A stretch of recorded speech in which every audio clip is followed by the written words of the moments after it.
మారుతి ఒకరోజు తన స్నేహితులతో కలిసి ఊరి చివర మర్రి చెట్టు దగ్గర ఆడుకోవడానికి వెళ్తుంటాడు. అందరినీ పిలిచి ఆడుకోవడానికి రండిరా అని పిలుచుకుంటాడు. తర్వాత ఈ విధంగా అందరూ కలిసి బాగా కేకలు వేస్తూ ఆడుకుంటూ ఉంటారు. రే పట్టుకోండి పట్టుకోండి అని.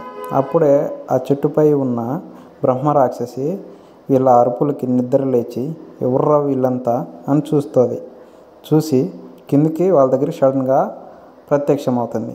దాన్ని చూసిన మారుతి వాళ్ళ స్నేహితులందరూ చాలా భయపడతారు, షాక్కు గురై ఉంటారు. ఈ విధంగా చూసి అప్పుడు మారుతి, అరే మీరేమీ భయపడకండిరా, నేనున్నాక దీని సంగతి నేను చూసుకుంటాలే, మీరేం భయపడద్దు అని అంటాడు.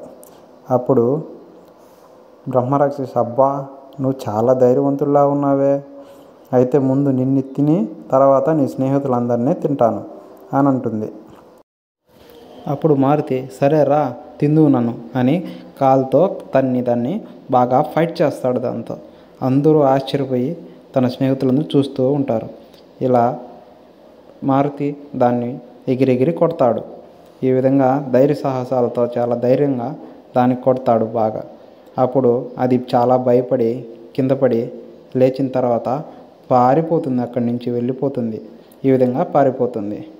అప్పుడు అందరూ స్నేహితులు మన మారుతిని చూసి, అబ్బా సూపరు మారుతి, నువ్వు చాలా ధైర్యవంతుడు అని బాగా మారుతికి జై అని చెప్పి క్లాప్స్ కొడతారు. దీని తర్వాత అందరూ కలిసి హ్యాపీగా ఇంటికి వెళ్ళిపోతారు. Thank you.